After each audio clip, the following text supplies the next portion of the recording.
오늘 이 시간에는 하이델베르크 요리문답 그 39번째 시간으로 마음이 여호와에게서 떠난 그 사람은 이란 제목을 가지고 본문 말씀인 예레미야 17장 5절 말씀을 통해서 하나님께서 저와 여러분에게 주시는 말씀 함께 나누도록 하겠습니다.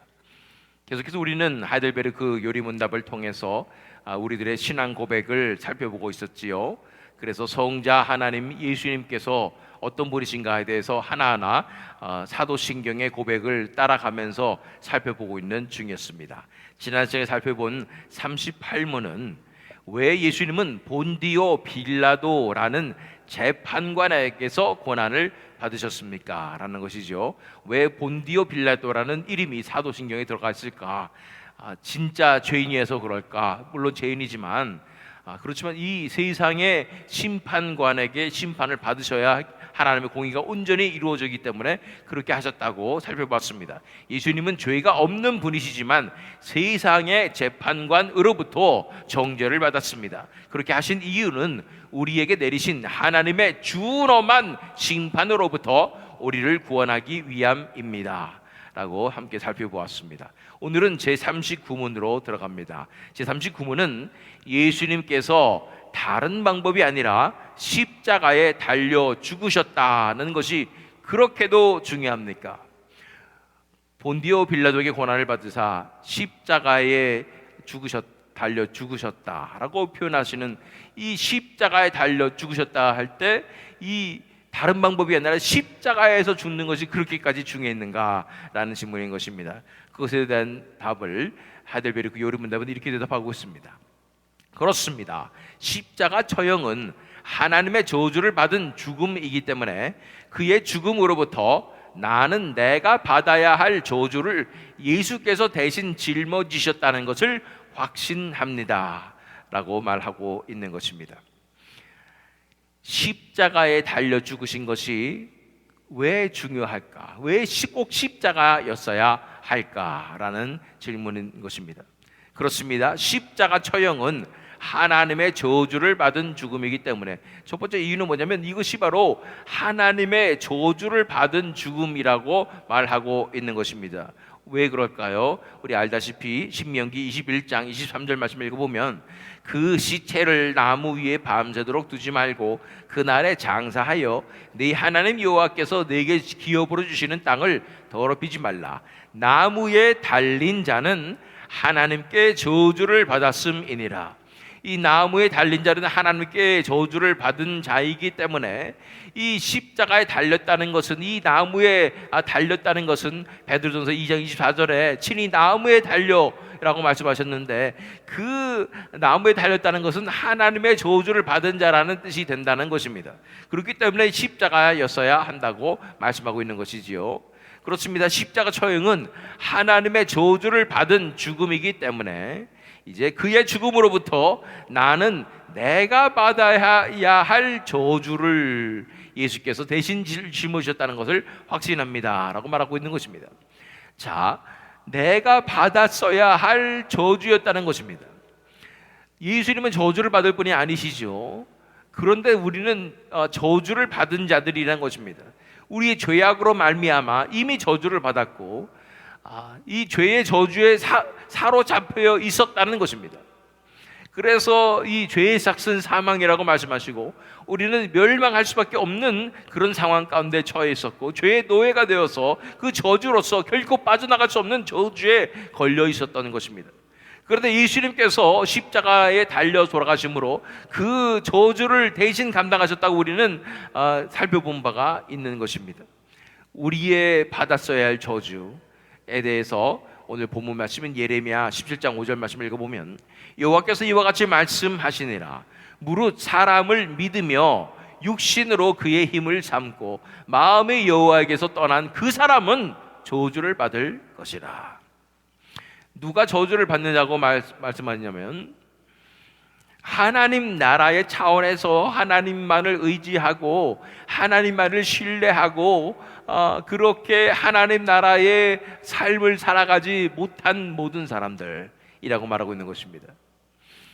하나님께서 원래 인류를 창조하셨을 때에 이렇게 하나님 하이브리드로 창조하셔서 영적인 세상에서도 우리가 살아갈 수 있도록, 그래서 하나님과 동행하고 하나님 나라의 차원에서 거하며 하나님의 뜻을 알아채고 하나님께 순종하며 또 하나님 나라의 기쁨과 평안을 누리며 에덴 동산과 같은 그곳에서 생명나무를 누리며 영생을 누리며 살게 하나님께서 창조하셨는데, 그것을 우리는 내팽개쳤지요. 뱀의 유혹에 넘어가서 선악과를 따먹음으로써 하나님께 불순종함으로써 우리는 타락하게 되었고, 결국은 이 죄의 저주 아래 또한 이 죄의 권세 아래 사로잡히게 된 것입니다.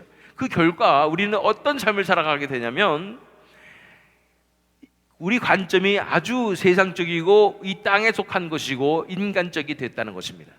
사람을 믿게 됩니다. 사람을 의지하고 육신으로 그의 힘을 참고 또 마음이 하나님 앞에서 떠나게 된다는 것입니다.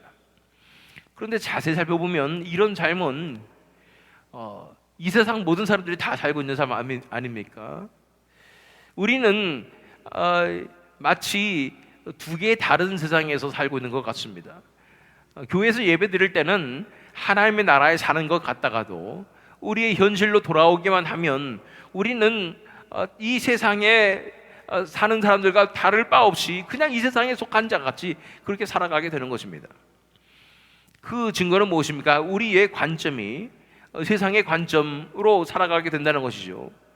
사람을 믿게 된다는 것이죠. 사람을 신뢰하고 세상의 방법을 신뢰하고 인간적인 생각을 하면서 살아가는 것입니다. 사람의 눈치를 보고 사람이 중요하고 그렇게 살아가게 된다는 것입니다. 물론 요새는 일 중심이냐 사람 중심이냐 이래서 사람을 중요시해야 된다라고 말하지만 그것조차도 인간적 아닙니까? 하나님 중심으로 살아가면 다 돼요. 하나님 나라의 관점에서 살아가면 모든 게 다 되게 돼 있어요.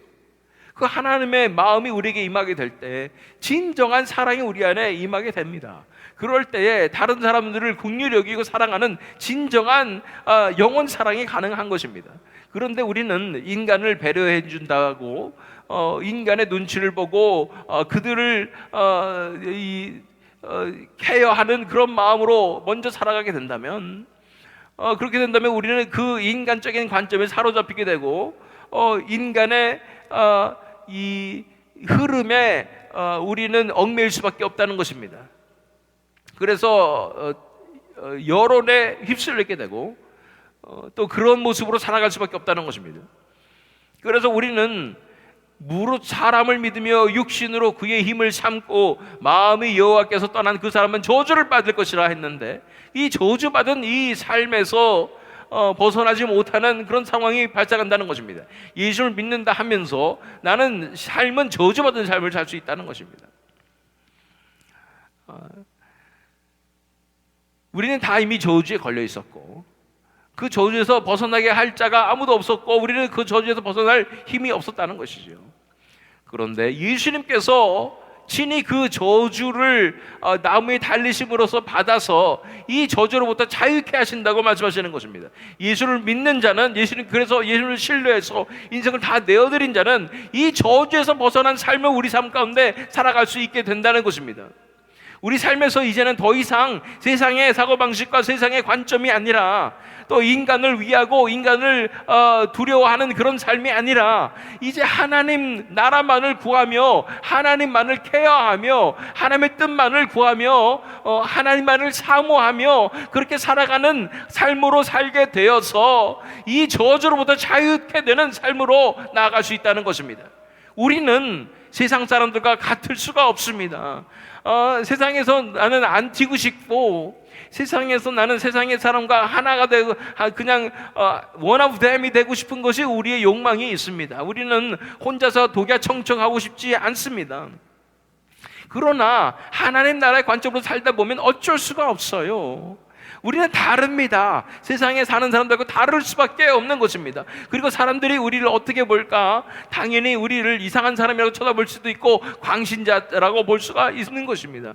그러나 그것에 얽매이지 아니하고 오직 하나님만을 바라보게 될 때 오히려 이 세상에서 세상 사람들에게 끌려가는 사람들이 아니라 세상 사람들을 진리 가운데로 이끄는 진정한 리더로 우리가 일어서게 될 줄로 믿습니다.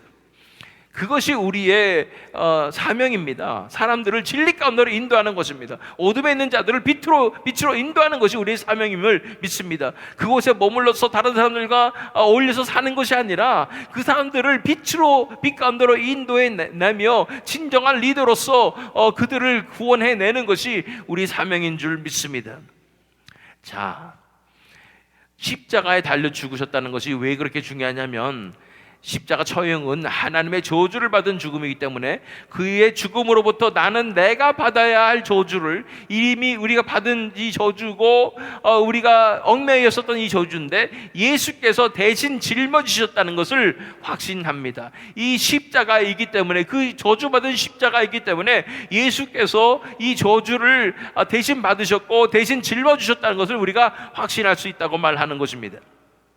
갈라디아서 3장 10절로 11절 말씀, 무릇 율법 행위에 속한 자들은 저주 아래에 있나니 기록된 바 누구든지 율법 책에 기록된 대로 모든 일을 항상 행하지 아니하는 자는 저주 아래에 있는 자라 하였습니다. 또 하나님 앞에서 아무도 율법으로 말미암아 의롭게 되지 못할 것이 분명하니 이는 의인은 믿음으로 살리라 하였습니다.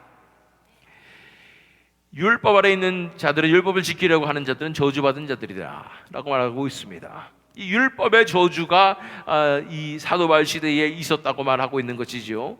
그런데 예수님께서 이 율법 아래로 오셔서 이 저주를 감당할 그 삶을 사셨고 그 다음에 저주를 완전히 해결하시기 위해서 십자가에서 돌아가셨다고 우리가 얼마 전에 살펴본 적이 있는 것입니다. 그 구절이 무엇이었습니까? 갈라디아서 3장 12절로 13절 말씀 바로 뒤 말씀이죠. 율법은 믿음으로 나는 것이 아니니 율법을 행하는 자는 그 가운데서 살리라 하였느니라. 그리스도께서 우리를 위하여 저주를 받은 바 되사 율법의 저주에서 우리를 속량하셨으니 기록된 바 나무에 달린 자마다 저주 아래에 있는 자라 하였음이라. 그렇습니다. 그래서 예수님께서 이 십자가에서 달려신 것은 이 저주로부터 우리를 자유케 하시는 그 목적이 있다는 것입니다. 몸과 영혼이 다 고난을 받으신 것에도 이유가 있었고 동정녀 마리아에게 탄생한 것도 이유가 있었던 것입니다. 우리의 죄가 잉태된 것때로부터 다 용서되기 때문에 동정녀 마리아에게 말구에 어린아이로 잉태하셨고 탄생하셨고 십자가에서 우리의 받을 이 죄의 모든 형벌의 고통, 지옥의 고통을 다 받으시기 위해서 몸과 영혼의 고통을 다 받으신 것이고 우리가 받았고 이 저주가 되어 있는 이 저주를 끊어내시기 위해서 친히 그 저주 아래로 율법 아래로 들어가셨을 뿐 아니라 이 십자가에서 저주받은 나무에 달린 자로서 이 저주를 다 당하심으로 이 인류 대신에 이 저주의 고통을 다 받으심으로 이 저주를 끊어내신 것이 예수님의 놀라운 역사이기 때문에 십자가였어야만 했다라는 것에 대해서 살펴본 적이 있는 것입니다. 자, 예수께서 다른 방법이 아니라 십자가에 달려 죽으셨다는 것이 그렇게도 중요합니까? 그렇습니다. 십자가 처형은 하나님의 저주를 받은 죽음이기 때문에 그의 죽음으로부터 나는 내가 받아야 할 저주를 예수께서 대신 짊어지셨다는 것을 확신합니다. 뿐 아니라 이 십자가였어야 하는 것은 구약의 많은 예언들 가운데 이런 십자가의 고난을 예언하고 있기 때문입니다. 그 대표적인 것이 이사야 53장 5절 말씀입니다. 그가 찔림은 우리의 허물 때문이요 그가 상함은 우리의 죄악 때문이라. 그가 징계를 받음으로 우리는 평화를 누리고 그가 채찍에 맞음으로 우리는 나음을 받았도다. 왜 십자가에만 했냐면 예수님께서 이런 고통을 당하셔야 되는, 특별히 찔리는 고통을 당하셨기 때문인 것입니다. 이 찔린다는 표현을 구약 성경에서 예언하고 있는 것을 보게 됩니다. 나무에 달리는데 묶이는 것도 아니요 찔려서 못 박힌다는 것입니다. 그런 엄청난 이 고통을 당하시고 이 찔리셨어야 했기 때문에 십자가였어야 한다고 말하고 있는 것입니다. 뿐 아니라 더 중요한 사실이 있습니다. 요한복음 3장 14절 15절 말씀 읽어보면 모세가 광야에서 뱀을 든 것 같이 인자도 들려야 하리니 이는 그를 믿는 자마다 영생을 얻게 하려 하심이니라. 십자가야만 했어야 되는 이유는 뭐냐면 이것이 모세가 광야에서 이 놋뱀을 든 것 같은 이유와 같다는 것입니다. 모세가 광야에서 놋뱀을 든 이유는 그것을 본 자마다 이 불뱀에 물렸던 그 상처와 이 독이 치유되고 구원받는다는 의미가 있었지요. 높이 들린다는 것입니다. 모두가 볼 수 있도록. 예수님께서 인자도 들려야 하리니라고 말씀하실 때 이 십자가는 바로 이 모든 사람 앞에서 디스플레이 된다는 얘기입니다. 모든 사람 앞에서 그 죄악의 결과와 죄악의 수치와 이 모든 것들을 다 디스플레이 하셔야 한다는 것입니다. 그래서 public shame, 그곳에서 모든 사람 앞에서 망신을 당하는 그것을 드러내셔야 하는 것입니다. 제가 말씀드렸듯이 박물관에서 이 핀에 박혀서 멋진 그 날개를 모든 사람 앞에서 발가벗고 드러내고 있는 나비처럼 그렇게 예수님께서 publicly displayed 되는 그런 공적으로 다 드러내고 내 자신이 온전히 내 죄악의 수치와 모든 것이 다 드러나는 위치에 있어야 했기 때문에 들려야 했기 때문에 십자가였어야 한다는 것입니다.